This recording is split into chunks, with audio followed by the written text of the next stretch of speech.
ಪಾವತಿ ವ್ಯವಸ್ಥೆಯಲ್ಲಿ ಮಹತ್ವದ ಹೊಸ ನಿಯಮಗಳನ್ನು ಕೇಂದ್ರ ಸರ್ಕಾರ ಜಾರಿಗೆ ತಂದಿದೆ.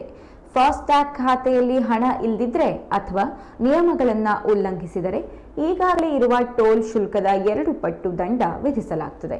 ಈ ನಿಯಮಗಳು ಇಂದಿನಿಂದಲೇ ಜಾರಿಗೆ ಬಂದಿವೆ. ಟೋಲ್ ದಾಟುವ ಕನಿಷ್ಠ 1 ಗಂಟೆ ಮುಂಚೆಯೇ ಅಗತ್ಯ ಹಣದ ಖಾತೆಯಲ್ಲಿ ಜಮೆಯಾಗಿರಬೇಕು.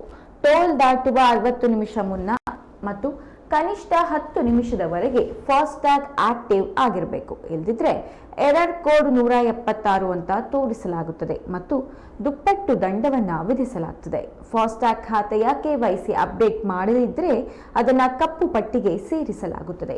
ಟೋಲ್ ದಾಟಿದ 15 ನಿಮಿಷಗಳ ನಂತರ ಹಣ ಕಡಿತವಾದರೆ ಹೆಚ್ಚುವರಿ ಶುಲ್ಕ ವಿಧಿಸಲಾಗುತ್ತದೆ. ತಪ್ಪಾಗಿ ಕಡಿತಗೊಂಡ ಹಣ ಸಂಬಂಧ 15 ದಿನದ ಒಳಗೆ ದೂರನ್ನ ಸಲ್ಲಿಸಬಹುದು. ನಿಮ್ಮ ಖಾತೆಯಲ್ಲಿ ಹಣ ಇಲ್ಲದಿದ್ದರೆ ಟೋಲ್ ಗೇಟ್ನಲ್ಲಿ ಪ್ರವೇಶವನ್ನು ನಿಷೇಧಿಸಲಾಗುವುದಿಲ್ಲ. ಆದರೆ ನಿಮ್ಮ ಖಾತೆಯಲ್ಲಿ ಅಗತ್ಯ ಹಣ ಇಲ್ಲ ಎಂಬ ಸಂದೇಶ ಮೊಬೈಲ್ಗೆ ಬರುತ್ತದೆ.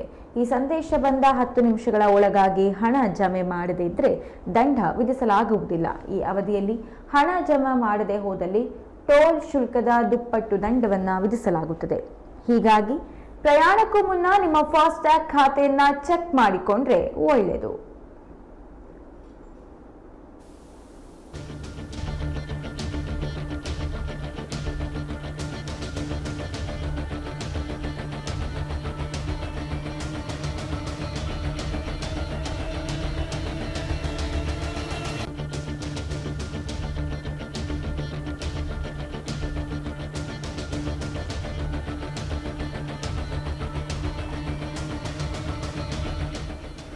ಟೋಲ್ ಪಾವತಿ ವ್ಯವಸ್ಥೆಯಲ್ಲಿ ಮಹತ್ವದ ಹೊಸ ನಿಯಮಗಳು ಕೇಂದ್ರ ಸರ್ಕಾರ ಜಾರಿಗೆ ತಂದಿದೆ.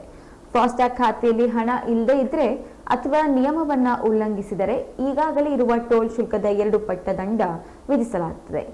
ಟೋಲ್ ದಾಟುವ ಕನಿಷ್ಠ 1 ಗಂಟೆ ಮುಂಚೆನೆ ಅಗತ್ಯ ಹಣ ಖಾತೆಯಲ್ಲಿ ಜಮೆ ಆಗಿರಬೇಕು. ಟೋಲ್ ದಾಟುವ 60 ನಿಮಿಷ ಮುನ್ನ ಮತ್ತು ಕನಿಷ್ಠ 10 ನಿಮಿಷದವರೆಗೆ ಫಾಸ್ಟ್ಯಾಗ್ ಆಕ್ಟಿವ್ ಆಗಿರಬೇಕು. ಇಲ್ಲವಾದರೆ ಎರರ್ ಕೋಡ್ 176 ಅಂತ ತೋರಿಸಲಾಗುತ್ತದೆ ಮತ್ತು ದುಪ್ಪಟ್ಟು ದಂಡವನ್ನು ವಿಧಿಸಲಾಗುತ್ತದೆ.